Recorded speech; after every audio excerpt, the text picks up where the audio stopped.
my dad always says the worst kind of pain to be in is pain without a purpose, Mm, because very true. our Yes. vision is supposed to give pain a purpose, right? Hmm. But when you're living a life with no vision, with no real purpose, you're just in pain. I mean, you just straight up pain.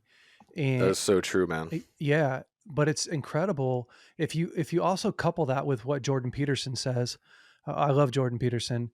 He says you have to pick your suffering, because you're going to Mm, suffer one way or another, right? You're going to suffer under obesity, addiction, not having a good marriage, or you're going to suffer under the burden, the weight, the load of getting well, right? Of getting in shape and being yeah. disciplined and learning to be a great husband, a great father.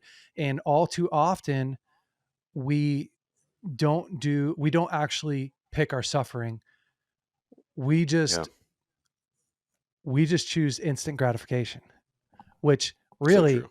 that is picking your suffering. You've decided I'm going to stay the same way uh, uh, uh, forever. I mean, that is what instant Hmm. gratification is man, I want to feel good today. So I put the burden of success on tomorrow and the next day and the next day. And man, we just can't live like that. Yeah.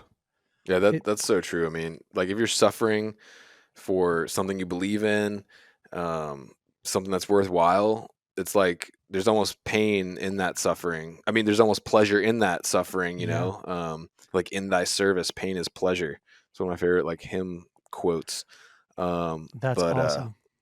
yeah, It's so true, because you're going to pay one way or another. And so, man, I love for men just to stop for a second and go like, is the pain that you're enduring right now in life, whatever it is, your marriage, um, learning to be a dad, becoming more physically fit or not, like, does your pain have purpose?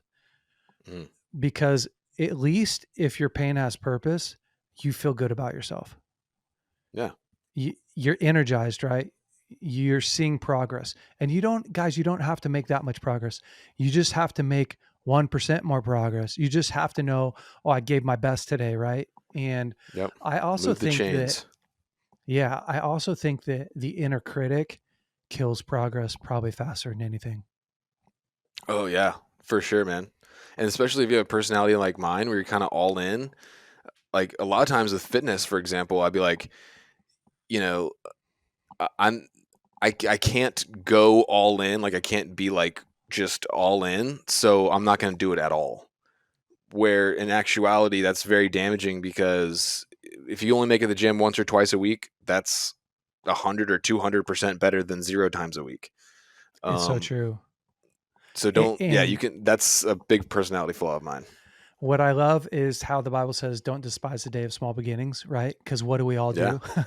We all yeah, despise the day of a small beginning, especially in our world today, because I actually have something real to measure it against. I've got thousands and thousands of people on my Instagram feed who are, they're further along than I am, and whatever I want to be great at, lifting weights, hunting, being a father, and it's so discouraging when you start comparing yourself to who you think you should be instead of where hmm you were and where you're at, and being a good steward. And so, man, on this journey of putting one step in front of the other, I've had to remind myself so often, like, do today really well.